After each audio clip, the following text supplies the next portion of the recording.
बयान चल रहा है क्या? आप ये चीजों का हम पे ढाल दे रहे हैं। ये मेरा निजी विचार है। भारत देश फ्रीडम ऑफ स्पीच के लिए जाना जाता है। मेरा निजी विचार है। अपने क्या विचार? हाँ, तो गंभीरता है, बिल्कुल गंभीरता है। क्या कह रहे हैं अभी? कहाँ से आ रहा है आपके पास? इनपुट हमारे सोर्स है, उन सोर्सों के माध्यम से आ रहा है। और क्यों आप इस इनपुट को कैसे खारिज कर सकते हैं? इरफान जी आज मंत्री हैं, पूछिए जब वो विधायक थे बंगाल किस कारण से गए थे, पूछिए उन्हीं के पार्टी के अनूप जी ने उन पर क्यों एफआईआर करवाया था।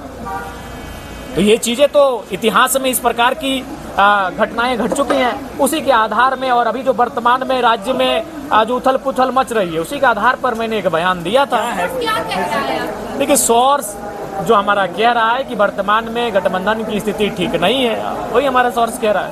उसमें क्या होगा?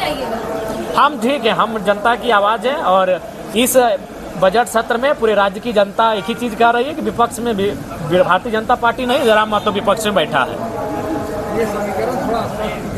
नहीं, समीकरण अब स्पष्ट नहीं, आप लोग भी जानते हैं, आप लोग भी समीक्षा करिए। अब हर चीज एक विधायक पे मत डालिए। बिल लेकर आया था, उसका नाम था झारखंड प्रवासी श्रमिक सशक्तिकरण संरक्षण एवं कल्याण विधेयक 2026। लेकिन चूंकि जब कोई निजी बिल आता है तो विधानसभा के पटल पर उसे आने दिया जाएगा या नहीं दिया जाएगा, वो विधानसभा अध्यक्ष की विवेक पर निर्भर करता है। लेकिन मुझे उस बिल को, निजी बिल को विधानसभा के पटल पर लाने का अवसर नहीं मिला। मुझे खेद है इस बात का। कुछ त्रुटियां बताई गई, लेकिन मेरा मानना था कि एक महत्वपूर्ण विधेयक होता, राज्य के श्रमिकों के लिए, राज्य के प्रवासी श्रमिकों के लिए विधेयक था। और इस विधेयक को मैं एक निजी बिल के तौर पर ला रहा था। हालांकि उसे स्वीकार करना या ना करना तो सरकार का विषय था।